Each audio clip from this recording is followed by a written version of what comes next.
Thank you everyone for being here. We put a call out about an hour ago.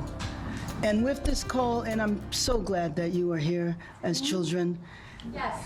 You came on a moment's notice because every single person standing here understands the gravity of this situation. That's right. And what we want to show to the world. You want to know Los Angeles? This is right. Los Angeles.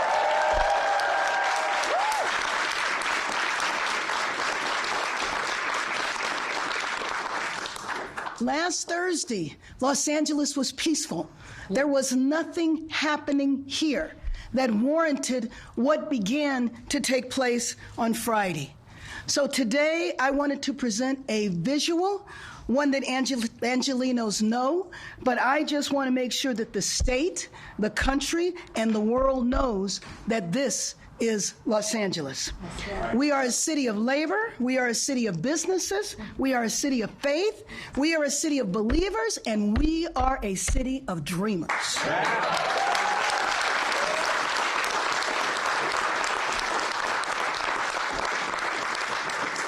So let's just remember why we are here today.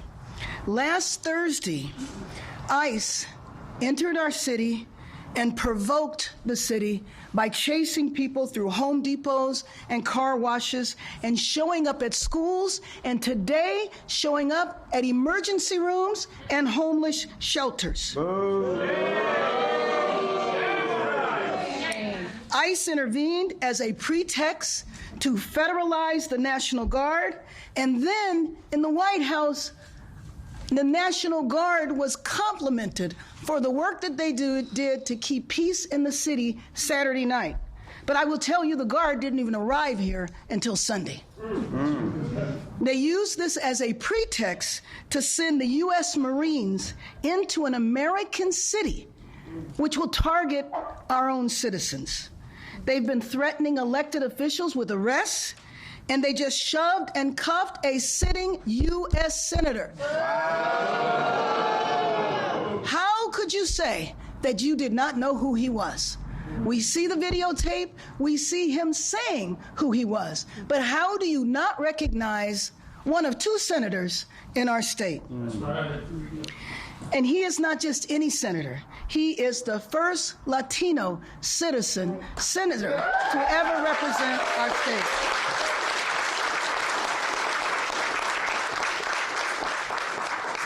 The images we have seen of our city over the past week, the rage, the vandalism, the looting, none of that is LA. Los Angeles is who you see behind me, representatives of the faith community, the business community, community organizations. Yesterday, I stood at this podium with over 30 mayors from Los Angeles County who are all concerned about what is going on. Los Angeles is a Jewish community, a Muslim community, a Christian community, and many other faiths. Los Angeles is Chinatown, Little Tokyo, Filipino Town, Koreatown, Thai Town, the South LA African American community, the Chamber of Congress, the Central City Association. This is LA, and we are united. And I just want to say that I was listening to the words of the secretary at the press conference describing LA as a war zone. It is my understanding that she arrived here late last night, was here for a few hours today, and came to that conclusion. There's no one up here that sees Los Angeles like that.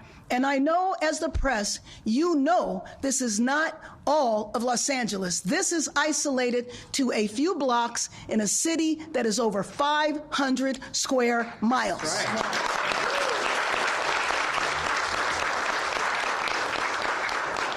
And out of those 500 square miles, the protests, and especially the protests that devolved into vandalism, represents about half a square mile. So the notion that this is happening all over our city, the notion that this city is not governable, the notion that we need the military to intervene, we have the capacity to address these problems. And I know there's not a person up here that supports vandalism, that supports supports violence and that understands if you support the immigrant community, you know how to do it in a peaceful manner. We are proud to say that we have a well-established, a well-respected immigrant rights organizations that have been holding protests for years and years that have never devolved into violence. And so to characterize what is going on as our city is a city of mayhem is just an outright lie. I'm not going to call it an untruth. I'm not going to sugarcoat it. I'm going to call it for what it is, which is a lie. And I just have to say, I served with the secretary. I served with the secretary for probably about 10 years in Congress. And Madam Secretary, I do not recognize you anymore. I do not know Kristi Noem that I served with for 10 years. So no matter what happens out of the White House, we will always uphold and reflect what Los Angeles and the United States of America are truly about: freedom, tolerance, and for God's sake, our Constitution. Yeah.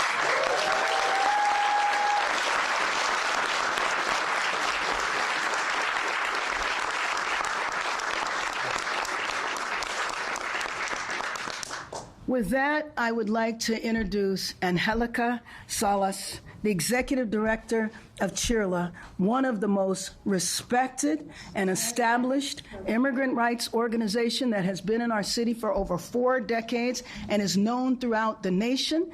And I want to ask you, Angelica, to talk about what the letter that you received this morning. Yeah!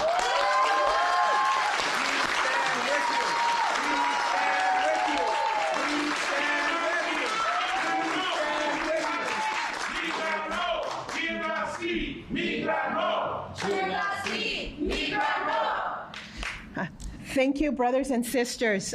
See, the Los Angeles that I love is made up of beautiful people who are behind me and who are all over this city. This is a city that cares for one another. This is a city of caretakers. The people that I'm standing next to are people who work with our students and our children. They're people who work in our faith institutions, caring for entire congregations. They're the people who are fighting for worker rights. They're our union brothers and sisters. These are the people who are running to the detention centers in order to offer legal services to those who are currently detained. They're the same people talking to the families that are calling us on our hotline. This is the Los Angeles that I love deeply. This is also the Los Angeles that the immigrant community has helped build from its very, very first days as a city. And what I want you to know is the city that I love loves our people back. That's right. That's right. What I have seen come to our city is cruelty, is chaos, is violations of human, civil, and constitutional rights. What has been brought to our city has been racial profiling in a way that I have never experienced it in my career. What I see now, and based on all our reports, is over 45 enforcement actions, not just in the city of Los Angeles, but our entire region, all of Southern California. I have never seen this. It's unprecedented, and that is an understatement. The pain that we are witnessing when we talk to the family members is unbearable, of children being left behind. And I want this president to know that this city is tough, it is organized, it is disciplined, and will not tolerate what is happening at this moment. Yeah.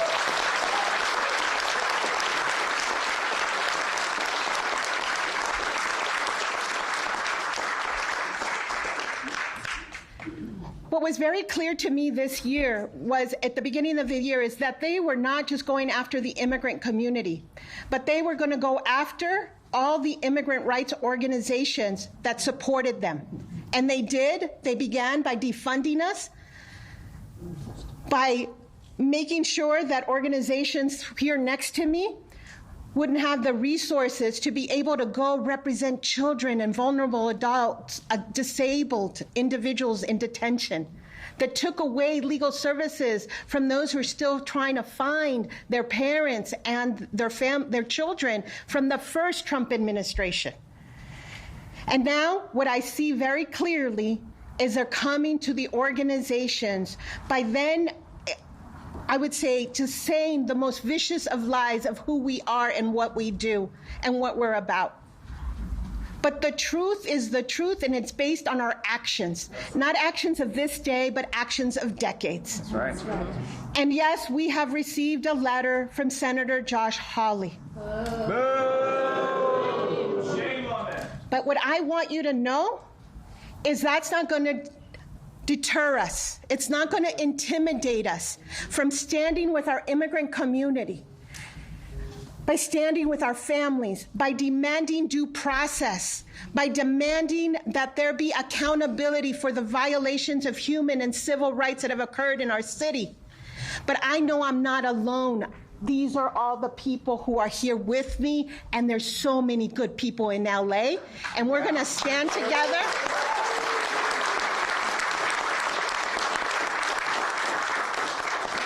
To show this country that we do believe in liberty and justice for all, and that our Constitution and our Bill of Rights are our guiding principles, and that is what has brought so many immigrants to this country, because they believe deeply in these values, and we're going to fight to make sure that those values are upheld. Thank you very much.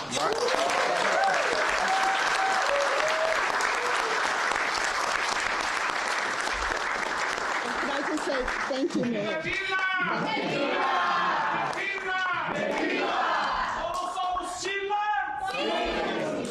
Let me just say that one thing I think that is not thought about, we certainly understand it in our city.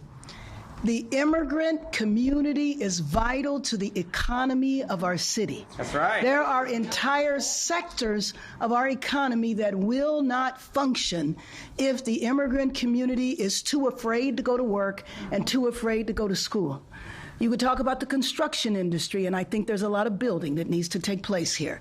You can talk about hospitality, and I think that we are concerned about our tourism industry. And I could go on and on about the economic impact. That is why we have the Chamber of Commerce and the Central City Association led by Nell McCosker and Maria Salinas, the Los Angeles Chamber of Commerce.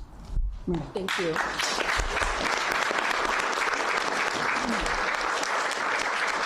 Thank you, Mayor, for your work. Angelica, thank you for your work and what you are doing in the front lines. On behalf of the Los Angeles Area Chamber of Commerce, I can tell you that we are deeply, deeply disturbed by all the activity that we have seen. And Mayor, you are right. We have a local economy here that is vibrant, but it's vibrant because of all our workforce. That includes our immigrant workforce that is here. And we at the Chamber of Commerce, we understand and we know that they play a role in just about every sector that you can think of.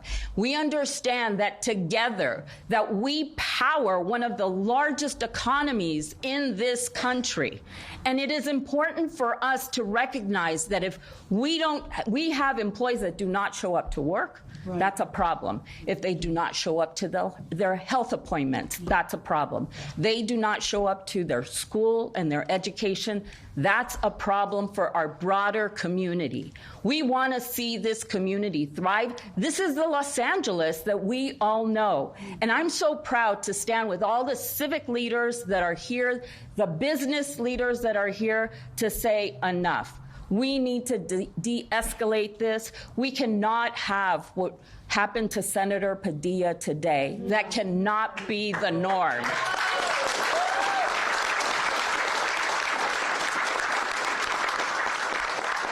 And Los Angeles will rise above this because we've done it before. And we're going to do it again. And we're going to do it with everyone in our community, including our immigrant population. I was with our chamber board this morning, affirming the work that we are doing to ensure that this community feels safe, feel supported, and that we are all working together just like we're here with the mayor and with this entire group here today. Thank you, Mayor, for having us and for lifting up how important it is to sustain an economy that works for all. Thank you. Yeah.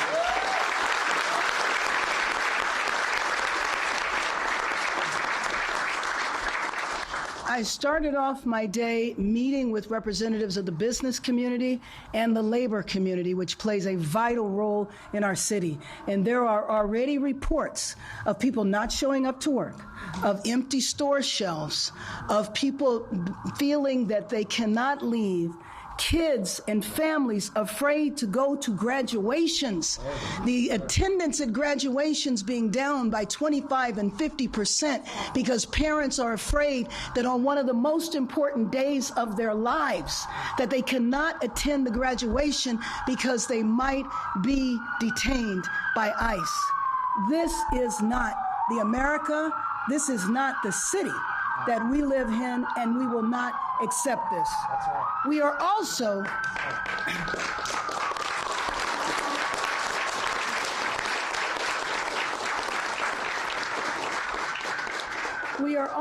a city of faith, a city of many faiths, many cultures. There's not too many countries on earth that are not represented in Los Angeles. I'd like to bring up Father Brendan Bowes from the Dolores Mission Church.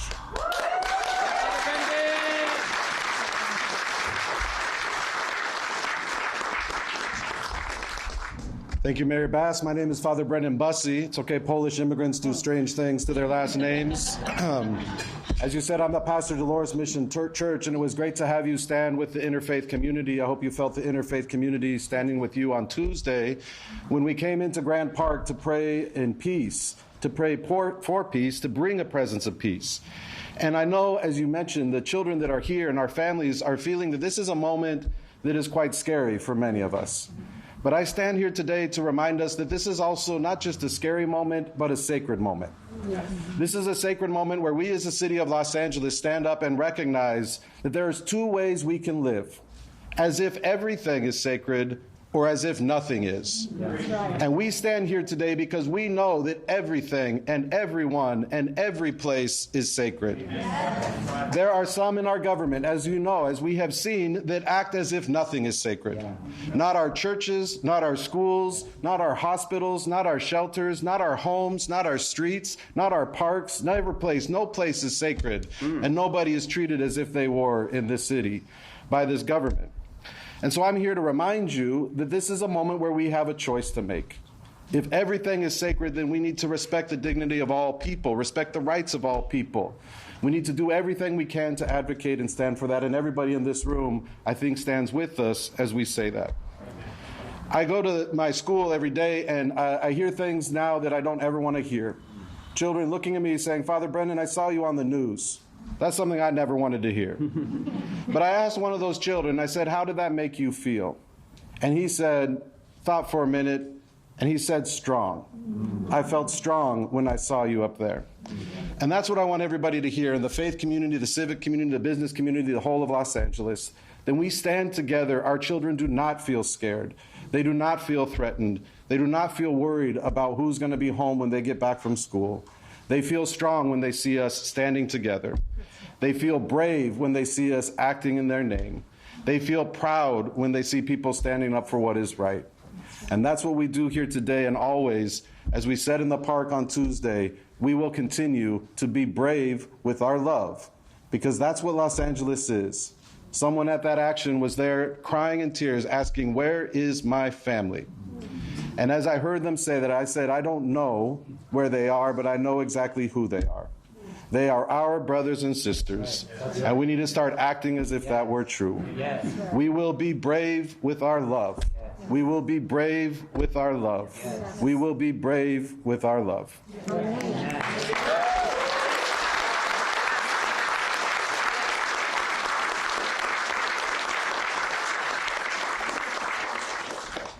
So let me just say, as I said earlier, that there's no one up here that supports vandalism, that supports violence. We have had to have a curfew in the city because we want to make sure that the downtown neighborhood and all the other neighborhoods are safe. But let me be very clear. We want peace to come to our city. The peace that we need to have happen needs to begin in Washington, and we need to stop the rage.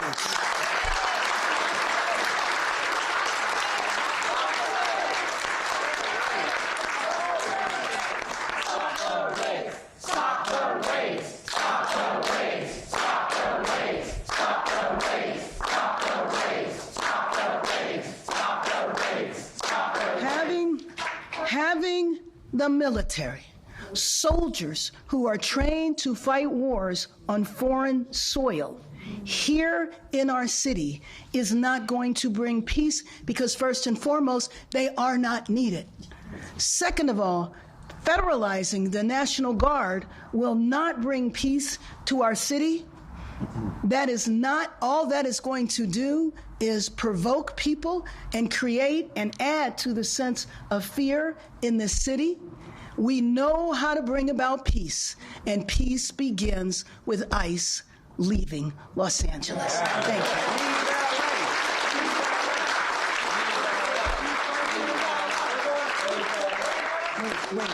you. Wait. Okay, we're going to take a few questions. Zach?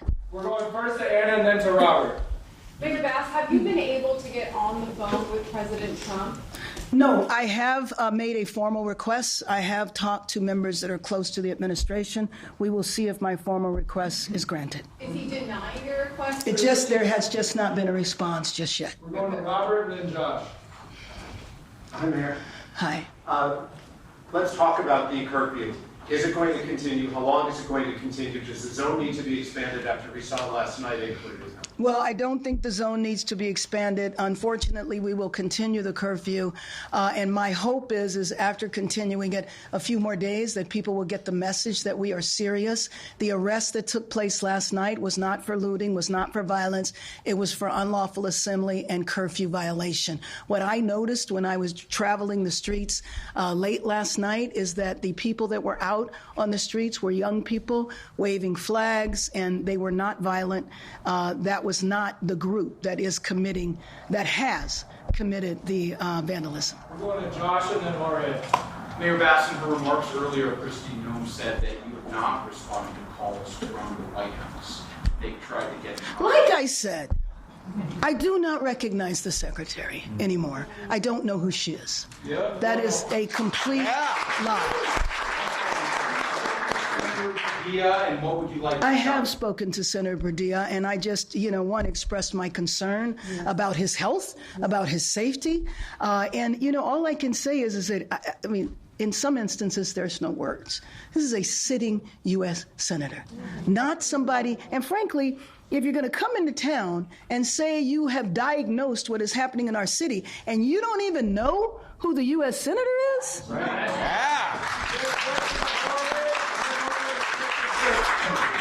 Mayor Bass, what is happening in the country, everybody is outraged, the majority of the Americans. Where do you think that democracy is going to? Fascism? An authoritarian president? What do you think? Let me just say that I think that unfortunately our city is being used as a test case. I feel like we are a citywide laboratory to see what happens if Washington comes in and literally usurps the authority of the governor, usurps the authority of the mayor. And so I think as part of this test case, it's a warning for other cities, but clearly other cities are very concerned, which is why you have seen protests spread. But I also know that there's a new mayor in Omaha, Nebraska. I don't know how many hours he's been mayor, and he's already experiencing raids. So I think this sense of fear and terror goes whenever you have ICE that's out there. ICE could be raiding folks right now. I was in a meeting with Angelica and some of the other immigrant rights leaders the other morning, and everybody's cell phones started going off. Why? Because they were being notified of raids that were taking place in front of schools. You might have heard me mention that my grandson's elementary school, there were ICE agents right out in front of that. We believe that it's because they thought it was a graduation that was taking place. And the violent criminals that they detained were 2 street vendors selling food. We're going across the trigger. If you can say your name and your outlet. AC Johnson, ProPublica and PBS Frontline. At 5:52 a.m. this morning, the National Guard was used to effect what seems to be a low-level criminal arrest. Were you aware of that? Do you expect that to continue? No, but thank you for raising that, because I think what that could indicate is an expansion of their mission. Their mission here is supposed to be solely protecting the federal buildings. 100 National Guard or federalized National Guard are in the downtown federal building, and 100 are in the Westwood federal building. Westwood always has protests. None of them have been about this issue. I don't even know why they're there, and frankly, I don't know why the federalized National Guard is needed. But I will tell you, when I saw the federalized National Guard there this morning, it indicated to me that there might be an expansion of their mission, and I believe that is extremely dangerous. Again, all that does is provoke the community. That's right. Mayor Bass, Bill Goldberg with LA Times. Do you see this past week, as a turning point in the Trump administration? How does it compare to the last time he was president for you? Well, for me, the last time he was president, I was in Washington, D.C., and a lot of these ideas were lifted then. They talked about them, but they didn't implement them. So in part, and I think that's true for most of us, we heard this rhetoric before. Now we're watching it play out, and it's extremely terrifying. Molly and then across. Mayor, two things. First, you mentioned... Oh, I'm sorry. I'm Molly with the Washington Post. Two questions. One, do we know whether Marines have actually entered the city of Los Angeles or been actually deployed out in Los Angeles? And then second, we've got this court ruling we're expecting to come down in San Francisco today. What is the significance of that for Los Angeles in terms of the National Guard? Well, hopefully the significance of that is the federalized National Guard will leave. Again, we have a very good relationship with our governor. If the National Guard was needed, I could have picked up the phone, called the police chief, called the sheriff, and said, please make the request, and it would not have been denied. Once again, there was no reason for that. You asked, what was the other question? About whether the Marines have actually... Oh, so my understanding, and you might know different, they're in Seal Beach. And by the way, the Marines who cannot arrest people, who do not do civil, in the streets, crowd control, are now being trained for that. And I think we've probably all seen the pictures of the Marines being trained. And by the way, we really need to understand, it's so important to understand our history. It's not normal for the military to be deployed on the streets of cities in the United States. The military is for foreign wars, not civil unrest that's not even happening. We're going across and then down in front. Hi, Jake Oppenheimer, Associated Press. Just to follow up on Molly's. Have you had any communication with anyone in the U.S. military about the possible deployment of... No, see, this is the thing about the military, about the federalized National Guard, about ICE. There's no communication. None of us here know how long the raids are going to go on. We all function off of rumors, and I think the latest rumor is that it's going to go on for 30 days. The rumor is the military might be here for 60 days. The bottom line is they're not needed for 30, for 20, or for 60 days. Another question real quick. You mentioned raids at a homeless shelter and emergency room, I think. Can you share any more about that? Well, what I know is that, and I don't know, do you know? Yes. Okay. So especially every day that passes, our reports and the numbers of raids increase. They also increase in front of schools. We received reports of hospitals, and so in churches.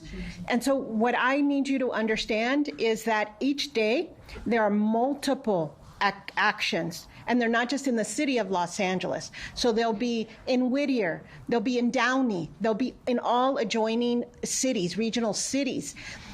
Yesterday, our RAIDS Rapid Response Network did not stop receiving calls until after 7 p.m.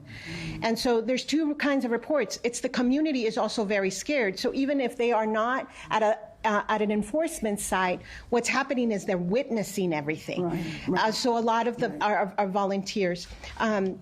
Mayor, can I say something in Spanish? Because I think it's really important for... nomás un mensaje a nuestra comunidad inmigrante, a toda nuestra comunidad aquí en Los Ángeles.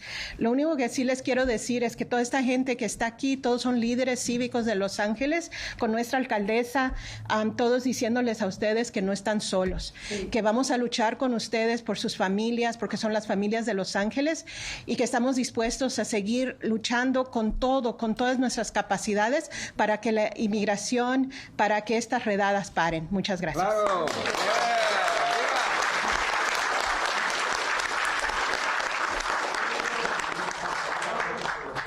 For the priest? Oh, sure. Right? Sure. Okay.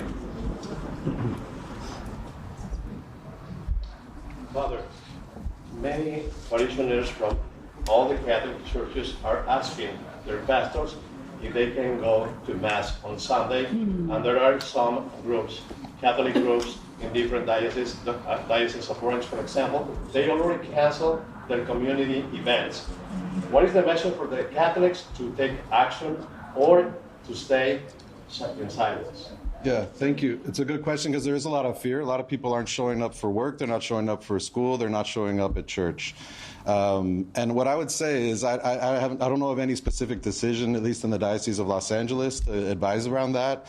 But one thing, I've responded to many of these raid incidences in East LA, and one thing that sometimes I get the response is, well, did it happen at the parish? And what they mean is the church building. And I just like to remind everybody that a parish community is actually the whole neighborhood. And so I would call on religious leaders and parish communities to surround their churches and to surround their communities with the same kind of support. So when we, in any place, you can ask for extra presence that might help people feel safe, or you might make a decision to cancel the events that you have if it seems like people aren't safe or there's an active threat to them. So that's what I would say. I think it's a call on all of us to make sure that those places are safe, whether we are members of that congregation or not, that the congregation is really mixed in like all of our brothers and sisters within the whole community. Yeah, my question is because they already went to churches in the city of Downey. Right. They arrested an old man Right. who was seated on the parking lot. That's right. Okay, if they already touch one single church, Right. even if it's not Catholic, nobody's safe. That's right, yeah. I mean, what our community has said again and again is that they just feel hunted and they feel kidnapped. They feel sequestered, right? And they're hunting people, and that might end up in a church parking lot. They might end up in another parking lot. But we also know that organizations are receiving specific letters that seem to threaten them. At our church, we haven't received one of those letters yet, but you never know what's going to happen. I think that that's what we need to be prepared for. Yeah. We're going to go down in front and then end with Jason answer. Let me just say before we do that, a couple of the other impacts. Thank you for mentioning the church, because that was a grandfather that was dropping off his granddaughter. But some of the other impacts, when people are detained, and Angelica, you will correct me if I'm wrong, you've been doing this for years and years. In the past, people have had access to legal counsel. People have had access to families. So when the priest says that people feel kidnapped, you do feel kidnapped if you don't know where your relative is. If you showed up to work because a raid was happening and you watched your mother, your father, your sister, or your brother being carted off and you don't know where they went, that creates a sense of panic. So one of the consequences of this is people being afraid to leave their homes, and then they don't want to go to the grocery store to get food. So we were talking this morning about, in solidarity, finding out who those people are and delivering food to them. That is a shame that we are even having this conversation. Go ahead, Zach. Down in front. Dolores Quintana, the Santa Monica Mirror. There's been a lot of talk about protests and violence and all that, but there is an issue with the LAPD who has been firing on peaceful protesters from point-blank range, and they've also been deliberately firing bullets, rubber bullets or other types of so-called less lethal munitions at reporters. There's the Australian reporter who's hitting the leg on camera. I know people who have concussions and wounds in their heads. And a New York Post reporter was shot in the head. I think that something is not right here. and there's violence from the federal source, but all of this violence is not, it cannot be put on protesters. Protesters are out there to protect immigrants. Well, I'm sorry, and I might feel differently than other people here. I would draw a distinction between the people who are vandalizing buildings and who are, breaking in and looting. But let me just say that I have heard a number of accusations about the LAPD, and you can be assured that we will do an evaluation of all of it. Because one thing about our city, like a lot of other cities, just about everything is videotaped, including law enforcement and including people who are protesting. So I would draw a distinction between people who are peacefully protesting. So there will be an evaluation and an investigation into everything that happened, including the conduct of the police department. David Zahn, I editor at the Los Angeles Times. This is a variation on a question I posed earlier this week. The city has many, many facilities where the public goes to interact or provide services, libraries, recreation centers. I'm wondering, is there any kind of training, is there any kind of preparation that you or the department heads are overseeing to address the issue of warrantless visits or ICE visits? What is the city doing right now, or what has it done up until this point at these locations? Sure. Well, let me just tell you, prior to Friday, many city departments that interface with the public have been given the information, know your rights, the typical information that is passed out by immigrant rights organizations and the city. Now, having said that, we need to really ramp up. I will tell you, though, that this has been happening so fast that we absolutely need to do that, because I can also imagine people fleeing into these buildings for protection. But I also don't want to misrepresent the power of the city as well. It's important that people understand that the federal government is more powerful than the city or the state. And a lot of questions have come up about why can't you just stop this? Trust me, if I could, I would. But we have to be careful, because we also don't want to invite the federal government in to press charges against a lot of people unnecessarily. So let me just say thank you all for showing up, and I just can't thank all of you enough, because you are showing who our city is. You are showing that our city is going to be united, and you are showing that we are not going to allow this administration or any other administration to divide us and to have us in conflict with each other, because we are LA. Thank you. Yeah.